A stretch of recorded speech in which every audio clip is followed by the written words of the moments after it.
Telepathy, जिसे एक्स्ट्रासेंसरी communication या mental telepathy के रूप में भी जाना जाता है, 5 इंद्रियों के उपयोग के बिना विचारों या भावनाओं को एक व्यक्ति से दूसरे व्यक्ति तक पहुंचाने की क्षमता है।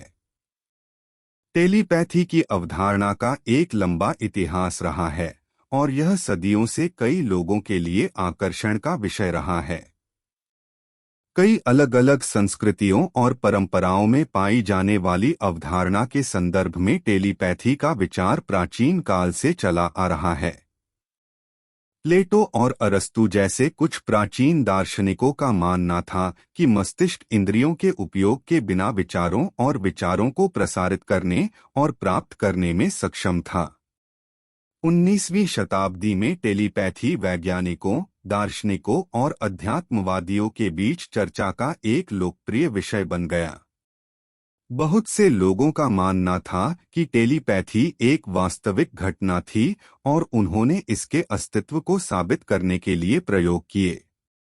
20वीं शताब्दी में टेलीपैथी मनोविज्ञान और परामनोविज्ञान के क्षेत्र में एक लोकप्रिय विषय बन गया। कुछ मनोवैज्ञानिकों और परामनोवैज्ञानिकों ने टेलीपैथी पर शोध किया और यह समझाने के लिए सिद्धांत विकसित करने का प्रयास किया कि यह कैसे काम कर सकता है।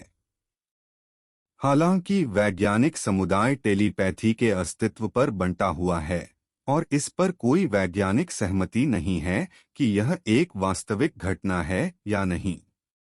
कुछ शोधकर्ता टेलीपैथी और अतिरिक्त संवेदी धारणा के अन्य रूपों का अध्ययन करना जारी रखते हैं, लेकिन अधिकांश वैज्ञानिक मानते हैं कि टेलीपैथी या अन्य मानसिक क्षमताओं के अस्तित्व का समर्थन करने के लिए कोई वैज्ञानिक प्रमाण नहीं है। यह ध्यान रखना महत्वपूर्ण है कि वैज्ञानिक समुदाय आमतौर पर टेलीपैथी या अन्य अपसामान्य संचार के अस्तित्व को स्वीकार नहीं करता है। ऐसा कोई वैज्ञानिक प्रमाण नहीं है जो टेलीपैथी या अन्य अपसामान्य संचार के अस्तित्व का समर्थन करता हो। इसलिए टेलीपैथी का कोई वास्तविक उदाहरण या घटना प्रदान करना संभव नहीं है। पूरे इतिहास में टेलीपैथिक संचार के कुछ दावे किए गए हैं, लेकिन ये दावे वैज्ञानिक प्रमाण द्वारा समर्थित नहीं हैं और आमतौर पर उपाख्यानात्मक या छद्म वैज्ञानिक माने जाते हैं। इस तरह के दावों को संदेह के साथ देखना और वैज्ञानिक पद्धति का उपयोग करके उनका सावधानीपूर्वक मूल्यांकन करना महत्वपूर्ण है।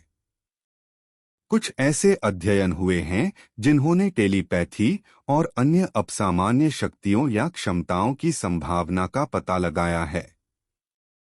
हालांकि इन अध्ययनों ने इन घटनाओं के अस्तित्व का समर्थन करने के लिए वैज्ञानिक प्रमाण प्रदान नहीं किए हैं। उदाहरण के लिए, कुछ शोधकर्ताओं ने गेंजफेल्ड प्रक्रिया जैसे तरीकों का उपयोग करके टेलीपैथी पर अध्ययन किया है, जिसमें एक व्यक्ति प्रेषक दूसरे व्यक्ति प्राप्तकर्ता को टेलीपैथिक रूप से एक संदेश प्रेषित करने का प्रयास करता है, जबकि रिसीवर संवेदी अभाव की स्थिति यानी संदेश या विचार न प्राप्त करने की स्थिति में होता है।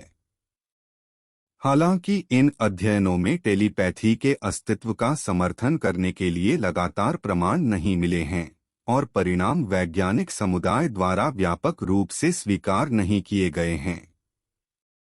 अन्य शोधकर्ताओं ने साइकोकिनेसिस की संभावना का अध्ययन किया है या मन का उपयोग करके भौतिक वस्तुओं को प्रभावित करने की क्षमता है, लेकिन फिर से इन अध्ययनों ने इस घटना के अस्तित्व का समर्थन करने के लिए वैज्ञानिक प्रमाण प्रदान नहीं किए हैं।